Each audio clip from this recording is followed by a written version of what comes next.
I'm Mike Toller. And I'm Brett Bader. And we are here with Suzanne Ness, who is running for county board. So, Suzanne, first question off the bat. Let us know about your running for office and what motivated you to run. So, like what district and all that good stuff, and what motivated you to run. Sure. So, first of all, thank you for having me. And I was motivated to run after the 2016 election, like many people. I actually went to the Women's March in Washington, D.C. with my two daughters and a couple of their young friends, my husband and my stepmom.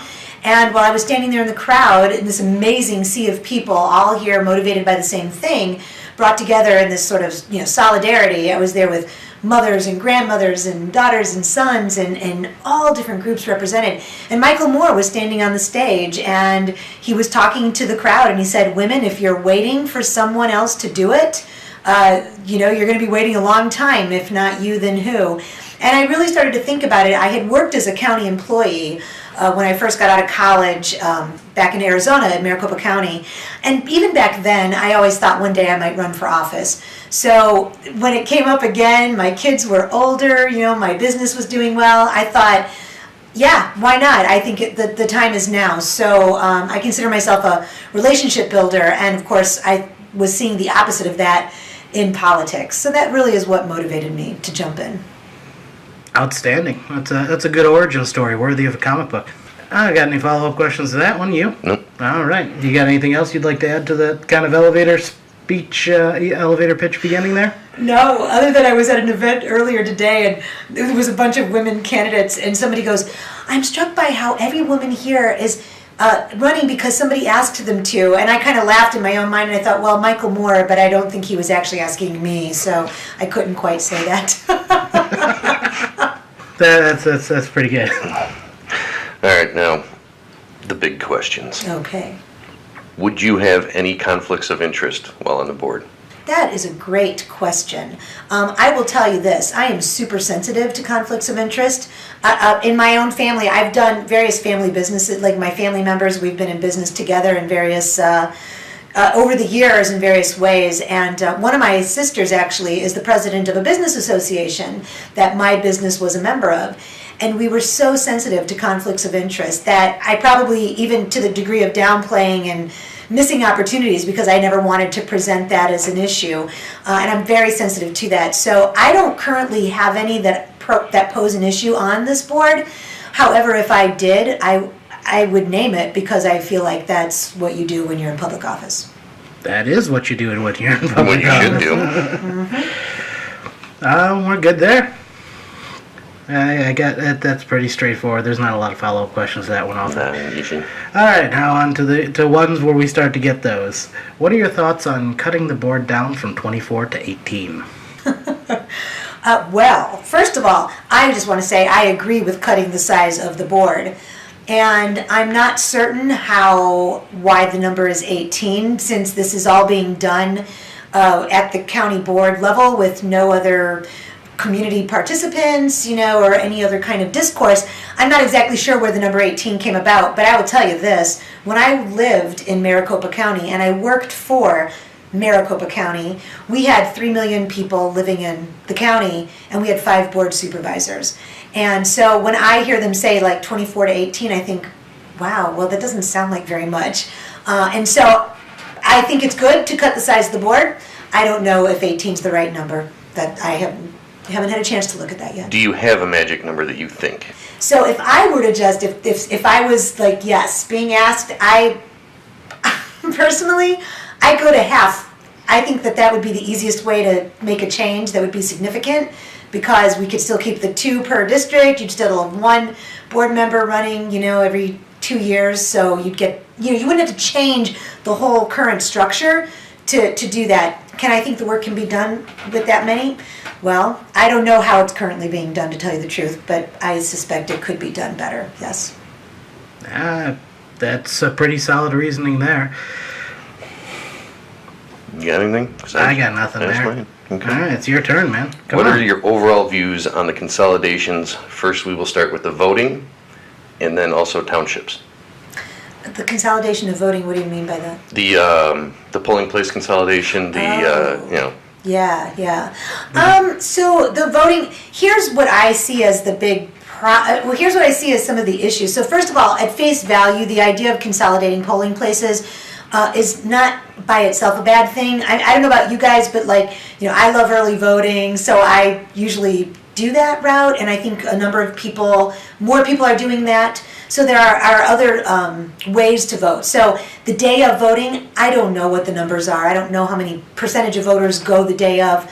What I thought was the real issue around how it happened is because elected officials have lost a lot of trust people have lost trust and faith in the people making these decisions, and they make these decisions unilaterally without any public discourse or comment. It casts that shadow of doubt. And so then there are people that question it. So even if the reasons are valid, I had young kids in school, and I remember when they were using that as a polling place, some parents were concerned. I personally felt that I was glad we had that, my kids saw that happening. But given the recent events, the way schools have become, shooting grounds now, I feel like I understand why schools and administrations have changed that. So, and that's a good reason to consolidate, because you only have so many places you can use as a polling place, right? But I think the way it's done, because it's done without explanation, because it's done without public discourse and comment, it leaves questions in people's minds. And again, I don't know those numbers, so it was done without those numbers also. All right. You already hit my usual follow-up question about schools, so what about the consolidation of townships? And I know you're running for a county board position, and not a township position, but the county board's kind of stuck their nose in on that one. Well, I think that as a leader, you influence people, right? You have influence, and your positions can be influential. And if we really want to be that lead, then I think that we have to look at ourselves first and say, where can we make a difference? Here's what I'm going to say this in two ways. In an offhand statement, Suzanne Ness, a citizen, I believe when I moved back here, I was like, what's a township? I live in Crystal Lake. I've never used township services that I know of, that I'm aware of. I didn't even know what it was until I was living here for about 8 years. So that's on me, and that bad me, and I should know better. We have a 19th or 20th century structure for a 21st century life. And I think that townships might have served a role, and they do maybe in certain parts of our county.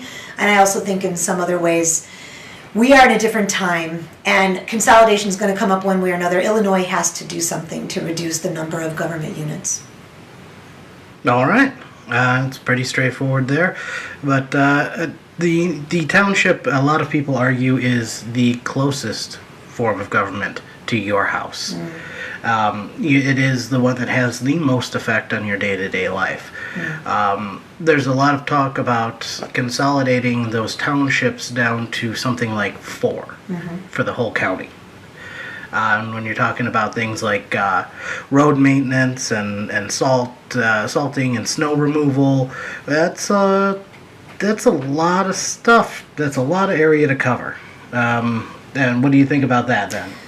So I'm going to make a note of, so just even the language, right? It's a lot of area to cover. Well, how much area is it to cover? I actually asked a person recently that I would suspect would know this.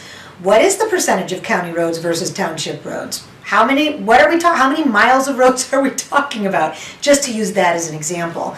And I don't like to do too many comparisons to where I came from, because of course the counties are different, and the makeup of here is different than Maricopa, but Maricopa is the largest landmass county in the country, and they make it work without that other layer of government. That being said, any conversation about consolidation should be done with services in mind. What's going to be the impact, and can we do it without minimizing services? And if the answer is no, then it's something that shouldn't be done right now. I would push the question back then to say, if we're not going to save money there, people want to save money, they want to reduce their taxes, then how will we do it? What are some other ways? No, I can't argue with that. The other thing that's brought up a lot in the same breath with the consolidation is that it isn't so much about saving money, that it's about more oversight. You see that a lot, and that they just want to push forward with that consolidation without kind of looking before they leap. They want to do it without. There's a lot of pushback from those that are pushing for consolidation on anybody who wants to go, hey, maybe we should study how we should do this first before we go, yes, we're going to do that. Agreed, 100%. and also some of the people that are fighting that or that are pushing that, they keep saying it's from saving money. They can't give any other really good reasons for it. So again, without a plan, I don't think it would be no. I don't agree with that. All right, I think that pretty much sums it up for that one. I'm good there. Okay, it's my turn now again? Oh yeah, it's my turn again. What's your position on privatization talk for the Valley High Nursing Home? I was asked this at a door very recently before I knew anything about why. What? Go ahead. I think this is one of the ones that we overheard people talking about and decided to turn into a question. Yes, yes. People are talking about it, so it's really funny. I got asked this at a door just last week. And so I want to start my comment by saying I don't know everything about the situation.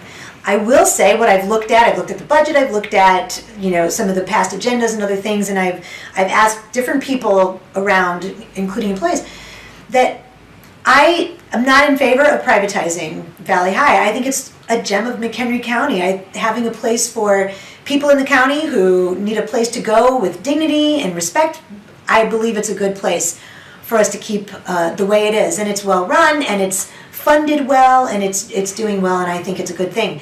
And when I said this at the door, the young lady thanked me because she's an employee there. So the employees, it turns out, also like the arrangement, and I thought that was good to know. That's pretty straightforward again. Okay. Not a lot to follow up with on there from me. How about you? Nope. On to the next one we go. On to the next one. What one part of the county government would receive more attention from you if you were elected? Ooh, good question. There's a couple of areas that I probably would go look at right away because I'm really interested in. One is workforce development. It's my background, so I have some interest in that. In public health, I think is the other area because with the opioid crisis emerging, with the constant debate around healthcare, knowing the impact that's having on families in our community that have not recovered from the last recession, I think that those are going to be some big issues for us. And I learned very recently, through my education in the last year and a half, that we don't actually provide any direct services to people within McHenry County anymore, that the county itself provides very few, that most of it is done now through, we give money to the Family Health Partnership or to other agencies. And it used to be the public health, some of those things were done through the county. So I think that those are very important areas, and I know that that's going to be on the horizon for us. Yeah, most definitely. You've seen a lot of cutting of those things, and instead of like direct privatization and kind of indirect privatization, I guess I'd call it. Privatization, I always hear, when I hear that word, in my mind I always think suddenly somebody's going to have a monetary incentive to save money. And in a corporate world or in a private world, consumers can pick and choose. But when it comes to services that government offers, if you don't get your roads repaired from your county, from your government, then who repairs those roads? I can't go shop that around. So whenever I hear privatizing government services, I'm always a little skeptical. What do you see as the most pressing needs for infrastructure or capital projects in the county? Well, transportation, I would say, is one thing. We don't have good access, to major highways. We're the only landlocked county in the state with no access to like a highway. So that's an issue for us. I don't know if you can improve that with the road. Although, have you guys ever been to Texas? No, I have not. Not within the last 20 years, anyway. Well, I traveled for work for the last 5 years, and Texas, if they'll just build a road there.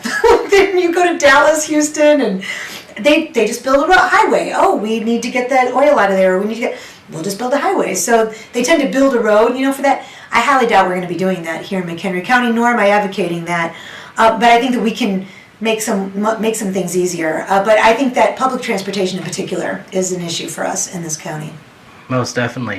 You won't hear any argument from us on that one. But I, as an IT guy, when I think of infrastructure, I think of telecom, internet, telephones, things like that. You have any thoughts upon what the county can do to better provide or better negotiate, or whatever term you want to use there, to help the citizens of this county get better internet or telecom communication connections? I would want to know, I would answer this question by saying I'm not sure how it currently exists, so I don't know what it's like for somebody in western McHenry County. Where I live, it's pretty good. I have pretty good services. I think everybody should have access to really good services, and the internet has become kind of like all the other utilities we use now. It's really a hindrance when you don't have access to that. So however we can make that process, if we're working on a project infrastructure and something needs to go through that area, then yes, I think that we should be including that. But unfortunately, I wish I knew more to give a better answer on this one. I'll kind of give you a little bit of an anecdotal example. As in my job, I work from home. We don't have brick and mortar location for what I do, because either we're remotely in people's computers or I'm out at the client site. So it's absolutely imperative that I have a good internet connection here at home. I have one option. I could go with AT&T, but they could only give me 15 megabits a second, which is insufficient for what I do. I could go with Frontier, but again, same story. It's like 15 megabits a second, and it's wholly unreliable. So my only option is Comcast, and in order to get speeds somewhere near what I need, I pay I don't have any TV. I pay $100 a month just for internet. Yeah. And I'm at their mercy. If they raise their rates, I've got no other option. Yeah.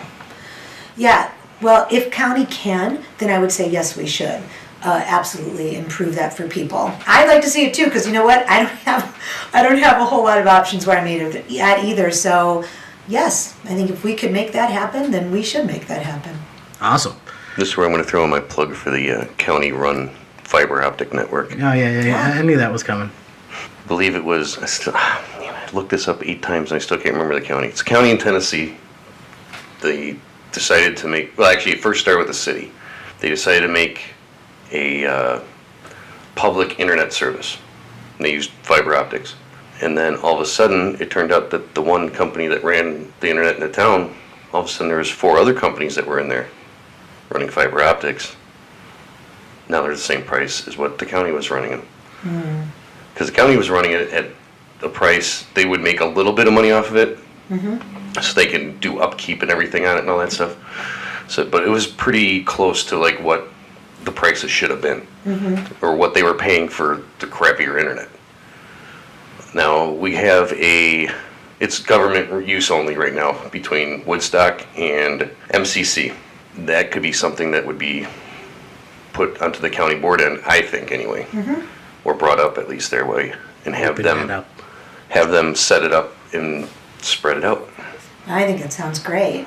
And I don't know this for sure, although I know that, again, working in government, coming from that, when you make the need known and you're able to make the case for it, like there are ways to get funds for that. In fact, in our own county, I was having lunch with a healthcare worker from the public health department, and she goes out and gets grants to be able to do the things she's doing through the county. I mean, she's just, there's money out there, and perhaps we don't pursue it because maybe the current board doesn't think it's a need, and maybe there haven't been enough people talking about it. But that certainly it sounds reasonable to me. If it could be done, then it should be done. Awesome. All right. Next question. Should any part of the county budget be shielded from cuts, and if so, which ones? That's a big question. I'd have to think, I've actually looked at the 2018 budget line by line and page by page with another person who helped explain it all to me, someone qualified to do that. And it's funny because an answer like that reveals there's like the right answer. again, I go back to the ones that impact people the most: public health, senior services. Our demographic, our fastest growing demographic in this county is over 65 years of age. So we allocate so much money right now to senior services. If that money got cut, that would pose a tremendous hardship on some of our most vulnerable citizens. So I think places where people are impacted directly, their lives are impacted directly, whether it's related to their health, health department, that's food safety, those sorts of things. Public safety, I think things that directly impact people. I think you can set off things like road projects and things can be probably delayed, but those services that really impact people's lives should not be touched. I'll disagree with one thing you said, and that's there's no right answer. There's the only wrong answer is a lie. Yeah. Okay, got that. Agreed. But otherwise, I don't have any issue with anything else. You done? Now, you ready for your curveball question? Oh yeah, that's right, the curveball. What do you think about the ICE contract with Mchenry County Sheriff? So I did not know this until I had a conversation with somebody at the county. When we entered that contract, it was 2004, and population projections had us at about 415,000, 50,000 by this time. And they were looking at a shortage of space, and the federal government said, if you agree to this contract, we will give you the money to build your jail, your building. And so the current leadership at that time made the decision to enter into that agreement. Now, whether or not they knew what that meant at the time, do they recognize the world we'd be living in right now, in the political world we're in at the moment? Maybe, maybe not. Had I been at that table, I hope I would have had the courage to say, wait a second, we're agreeing to detain people and be a part of this process, which at the time, even then, I kind of knew a little bit about, like people that end up in detention in our country and immigration, like they can travel hundreds of miles from their families. It's really an awful system. On a personal, principled level, I dislike it to the core, and I don't think it's a good thing for our county. But we run the risk now of trying to break it and potentially owing a vast sum of money because we made this deal when we made it. And just because those numbers didn't happen like they thought they did, no one could have projected that, and I don't fault the people for not knowing. Who knew? But I think that it should have us be wary of those kinds of deals going forward for sure. And then I think we should actively work towards what we can do to not be so locked into this deal. But that's a tough one. On a moral level, I dislike it very much. On a fiscal level, I don't know what we can do without then owing. Are we willing to pay to get out of it? That's, I think, our question. And I don't know what it means to get out of it at this point. So I think that would be something we have to look at.